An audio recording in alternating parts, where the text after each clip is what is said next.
Bonsoir tout le monde, bon mercredi. Alors, Christine Fréchette, qui est officiellement la première ministre du Québec, elle a été assermentée il y a quelques minutes. Ça se passait à l'Agora de l'Assemblée nationale. La députée de Sanguinet devient donc la deuxième femme à la tête de l'État québécois.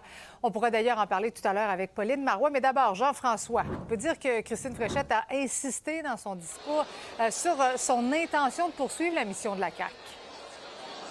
Elle veut représenter le changement, bien entendu, là, mais pour ce qui est des valeurs de la CAQ, ça va rester. On pense notamment au nationalisme, à la bataille pour l'identité, la bataille pour l'égalité des femmes également, et bien entendu l'économie. Elle est très identifiée au milieu économique. Elle était la ministre de l'économie et de l'énergie, donc ça va continuer. Je m'excuse tout de suite, j'entends pas très bien parce qu'il y a quand même pas mal de monde ici. J'imagine que tu peux voir, là, il y a plus de 200 personnes derrière moi qui sont ici. Et Mme Fréchette continue de se promener là, derrière moi, continuer à rencontrer les gens, à serrer des mains. Après cette assermentation qui a duré une trentaine de minutes, Mme Fréchette qui avait invité également des anciens professeurs d'école pour montrer à quel point elle vient de loin, elle a rappelé ses origines à Trois-Rivières et tout son parcours par la suite pour finalement devenir première ministre, la 33e première ministre du Québec, deuxième première ministre femme après Pauline Marois. On peut l'écouter. Comme société, on a parfois l'impression d'être dans le brouillard. On sait qu'il y a quelque chose devant nous, mais on ne voit pas toujours clairement le chemin. Dans le brouillard, on a toujours un choix.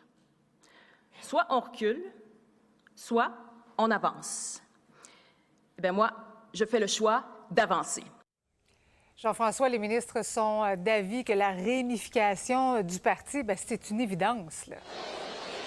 Oui, c'est la grande question aujourd'hui, bien entendu. Bernard Drinville a rappelé ce matin qu'il allait être présent lors de la prochaine campagne électorale, qu'il allait se représenter dans Lévis également. Mais là, on attend de savoir qui sera dans le Conseil des ministres de Christine Fréchette. Il y aura peut-être des déçus, bien entendu. On va écouter ce qu'avaient à dire plusieurs ministres qui étaient présents avant cette assermentation. Il faut se rallier, il faut travailler ensemble.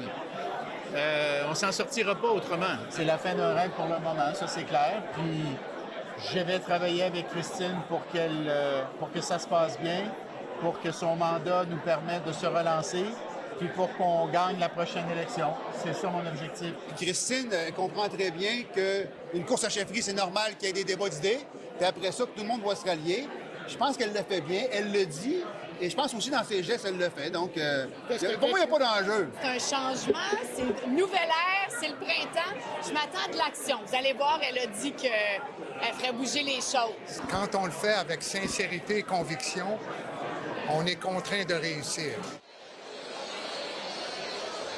Et donc, dans quelques minutes, maintenant, 18h30, elle va rencontrer le reste du caucus de la CAQ, une réunion fort importante, évidemment. Merci beaucoup, Jean-François.